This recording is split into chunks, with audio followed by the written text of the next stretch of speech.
Assalamualaikum warahmatullahi wabarakatuh. Selamat pagi Bapak Wahyu Purbo Santoso. Perkenalkan, saya Rina Amarwati, mahasiswi jurusan Manajemen PJJ A1 Universitas Cyber Asia. Di sini saya akan mempresentasikan hasil jawaban ujian akhir semester mata kuliah Manajemen Keuangan Internasional pada kelas MJ707. Soal pertama. Munculnya multinational company atau MNC telah mendobrak doktrin teori keunggulan komparatif. Teori keunggulan komparatif menurut David Ricardo, yaitu suatu negara akan memperoleh keuntungan dari perdagangan internasional apabila ia berspesialisasi pada produksi barang yang memiliki biaya relatif lebih rendah dan mengimpor barang yang biaya relatif produksinya lebih tinggi. Doktrin utama teori ini, negara merupakan aktor utama perdagangan internasional. Produksi dilakukan di dalam suatu negara, faktor produksi, modal, teknologi, tenaga kerja tidak berpindah lintas negara, dan perdagangan internasional terjadi antar negara bukan antar perusahaan. Doktrin ini sangat relevan pada masa perusahaan masih berskala nasional, modal dan teknologi sulit berpindah, dan perdagangan lebih dominan dibanding investasi.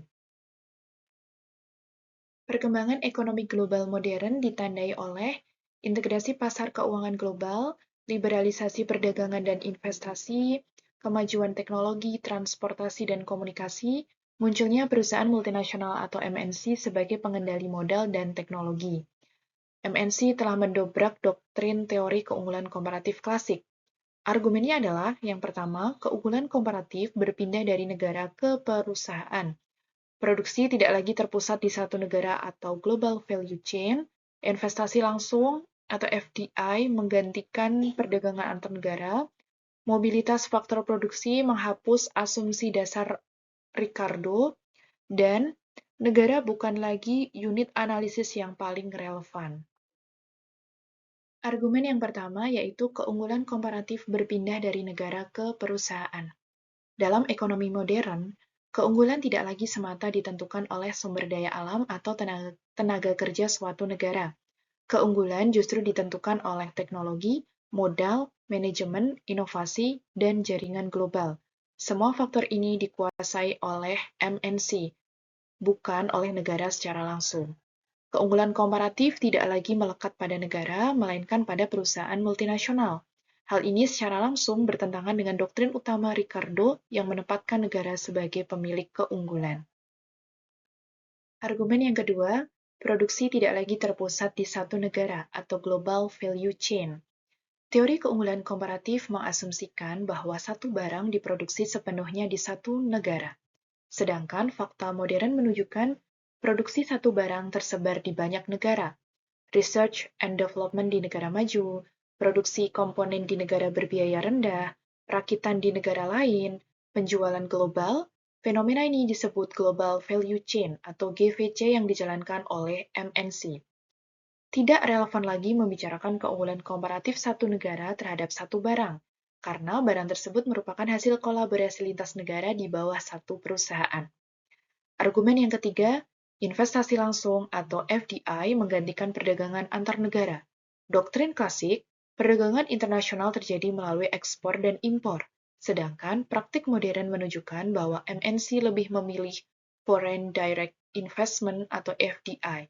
Alasannya, menghindari tarif dan kuota, mengurangi biaya transportasi, mendekat ke pasar konsumen, dan menghindari resiko nilai tukar. Perdagangan internasional berubah bentuk dari perdagangan antar negara menjadi aktivitas internal perusahaan global atau internalization. Argumen yang keempat, mobilitas faktor produksi menghapus asumsi dasar Ricardo. Teori keunggulan komparatif mengasumsikan modal dan teknologi tidak berpindah lintas negara, namun fakta modern menunjukkan MNC memindahkan modal, teknologi, dan keahlian secara global. Investor internasional dengan mudah melakukan diversifikasi lintas negara, dan pasar keuangan menjadi terintegrasi. Asumsi tidak bergeraknya faktor produksi tidak lagi berlaku, sehingga fondasi teori klasik menjadi rapuh dalam konteks ekonomi global modern. Argumen yang kelima, negara bukan lagi unit analis yang paling relevan. Dalam teori klasik, negara sama dengan unit analisis utama, sedangkan dalam praktik modern, MNC memiliki skala ekonomi global, anggaran melebihi PDB beberapa negara, pengaruh besar terhadap perdagangan dan investasi. Negara tidak lagi menjadi satu-satunya aktor dominan dalam perdagangan internasional. Pendapat akademik yang mendukung argumen ini. Teori perusahaan multinasional atau internalization theory. Perusahaan akan menggantikan mekanisme pasar internasional dengan struktur internal perusahaan untuk efisiensi. Teori New Trade Theory menekankan peran skala ekonomi, diferensiasi produk, keunggulan perusahaan, bukan hanya perbedaan negara. Global Production Network Theory, produksi global dikendalikan oleh perusahaan, bukan negara.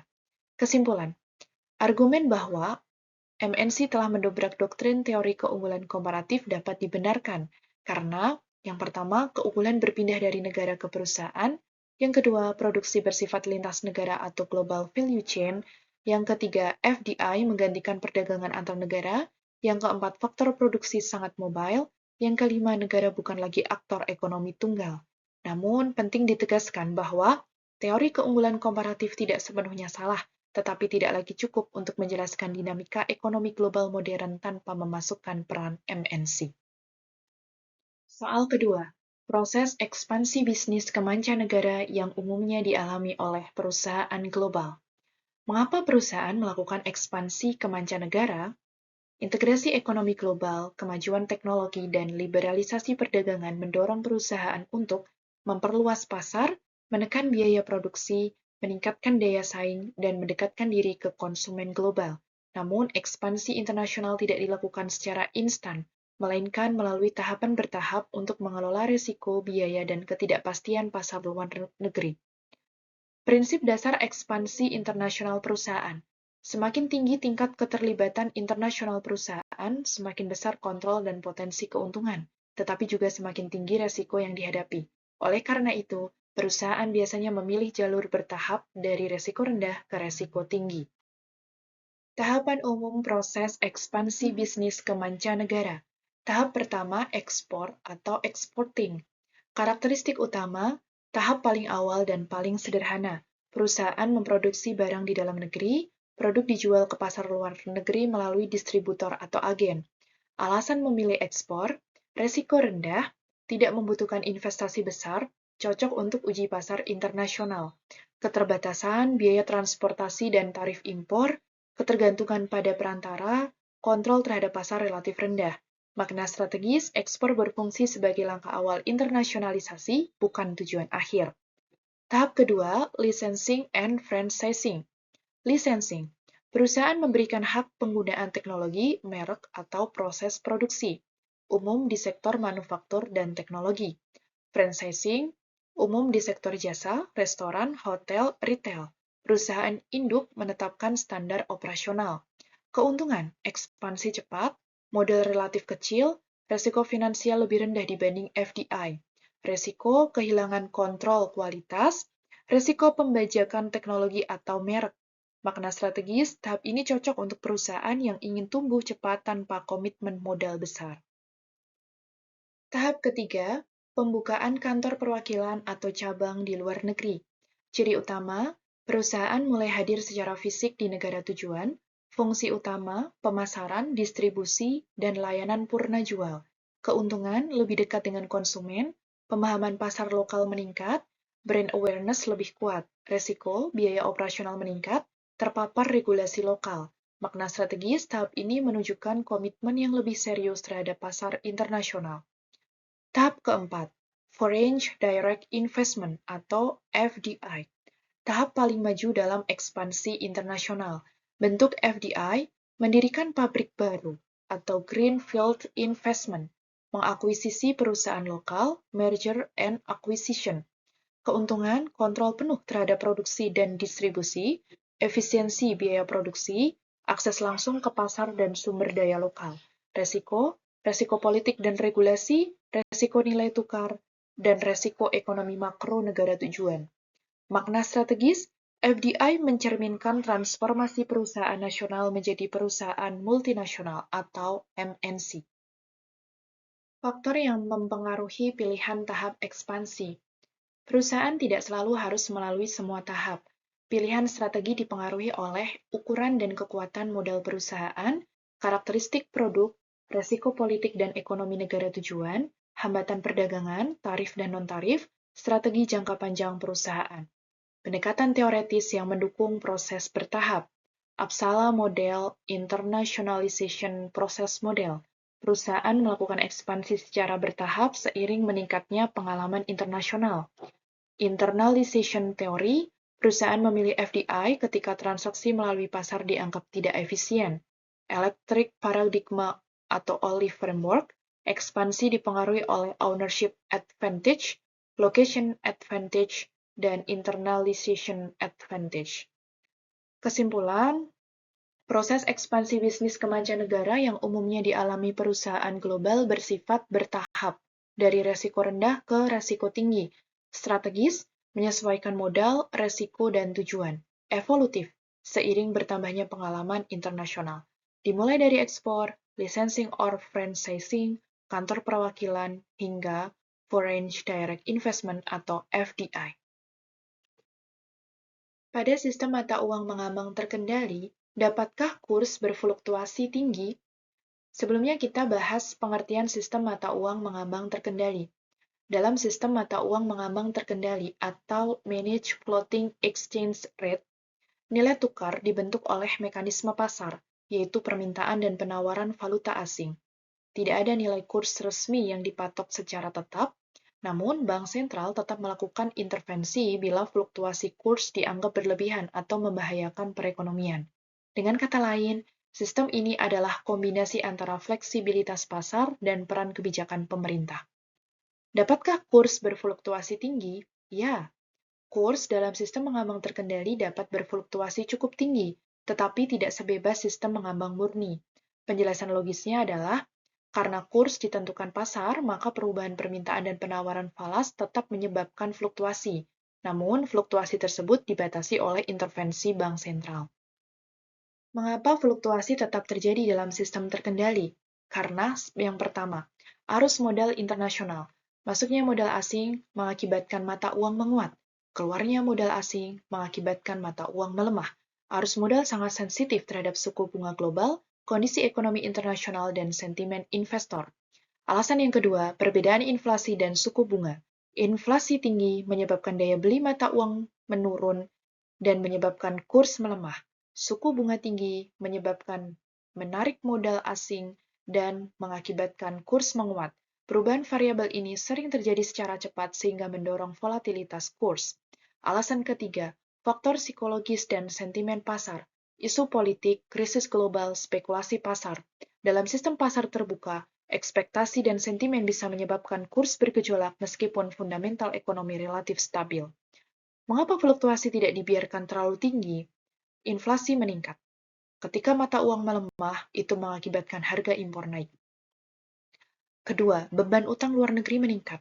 Utang falas menjadi lebih mahal dalam mata uang domestik.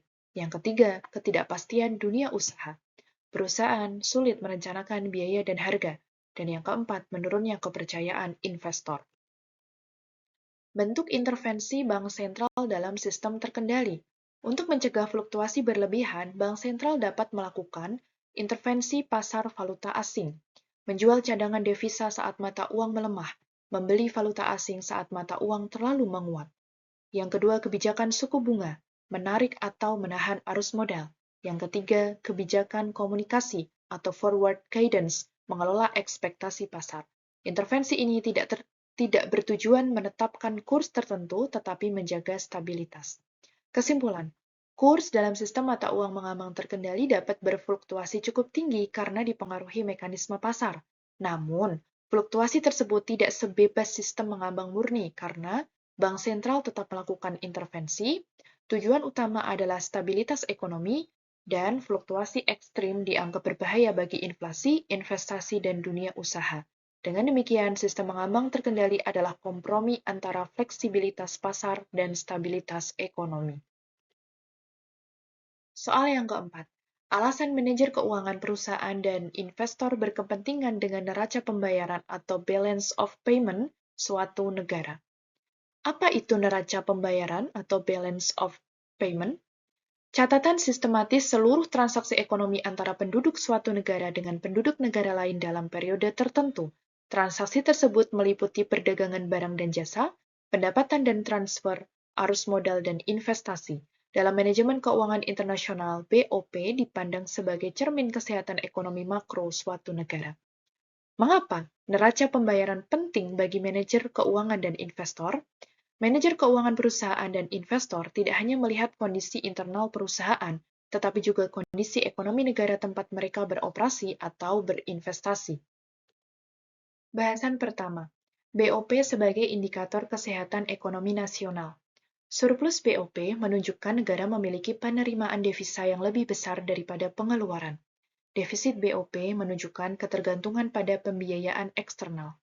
Kepentingan manajer dan investor. Defisit yang besar dan berkepanjangan dapat menandakan kerentanan ekonomi. Resiko krisis ekonomi dan moneter menjadi lebih tinggi.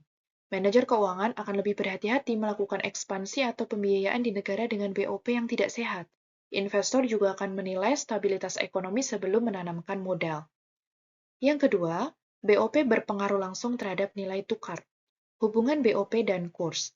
Defisit transaksi berjalan mengakibatkan tekanan pelemahan mata uang.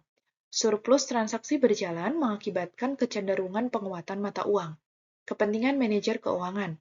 Perubahan nilai tukar mempengaruhi biaya impor, nilai utang luar negeri, dan laba perusahaan multinasional. Kepentingan investor.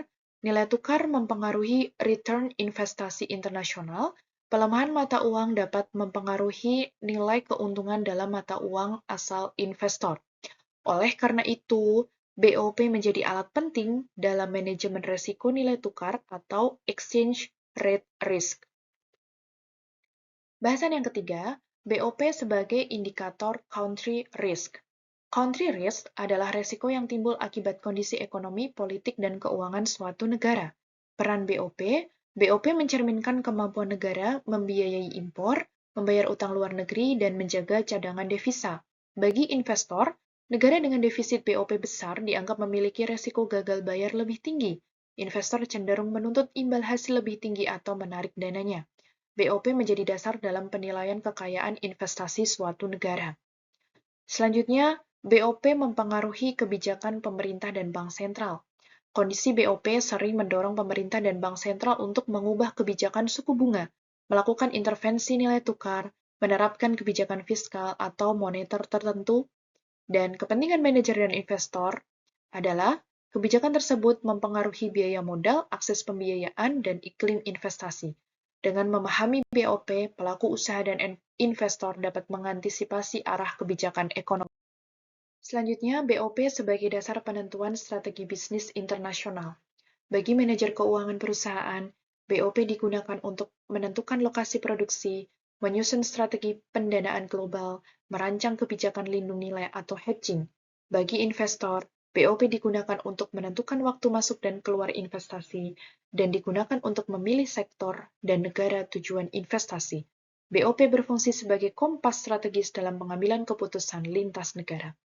Kesimpulan, manajer keuangan perusahaan dan investor sangat berkepentingan dengan neraca pembayaran karena BOP menunjukkan kesehatan ekonomi nasional, mempengaruhi nilai tukar mata uang, menjadi indikator country risk, mempengaruhi kebijakan ekonomi pemerintah, dan menjadi dasar strategi bisnis dan investasi internasional. Dengan memahami BOP, manajer dan investor dapat mengelola risiko, memaksimalkan peluang, dan mengambil keputusan yang lebih rasional dalam ekonomi global. Demikian yang dapat saya sampaikan. Mohon maaf apabila banyak kekurangan baik kata maupun sikap. Cukup sekian dan terima kasih. Semoga sehat selalu. Wassalamualaikum warahmatullahi wabarakatuh.